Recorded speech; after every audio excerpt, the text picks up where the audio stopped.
जैसे शिष्या चुन चुन फूल के आसन से जो ये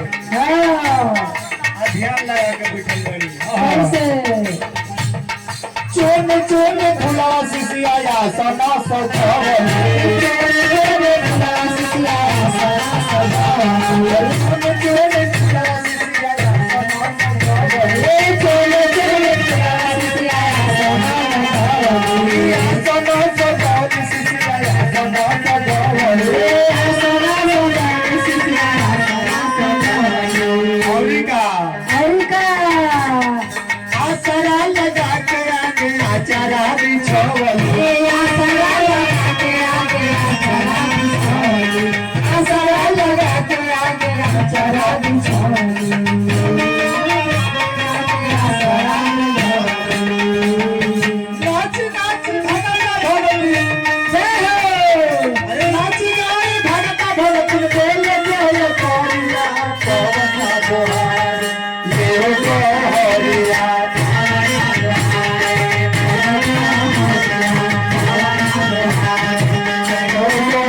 जेकर जवन गुण बाटे ताली बजा के संग में गा के ध्यान से सुन के अब कोई प्रकार के बोले कैसे, लेकिन गुण छुपावे के ना चाहिए ना देखी कैसे कैसे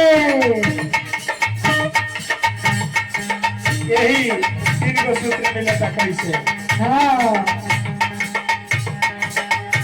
अरे पहले बताया मम्मी हम दूसरे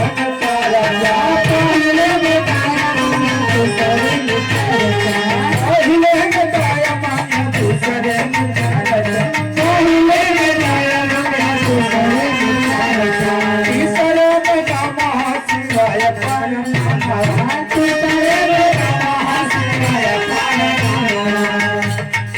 भोले बाबा कैसे बांटा चले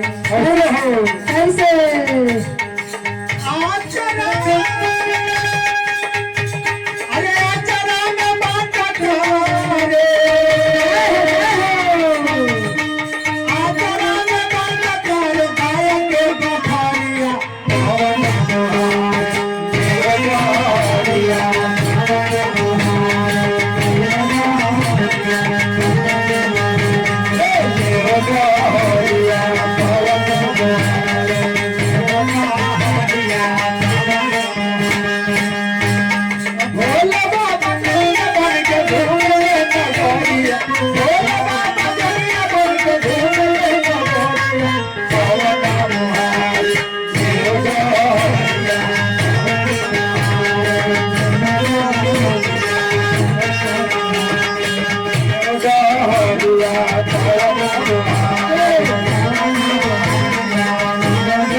बोल सच्चे दरबार की मैया भवानी की के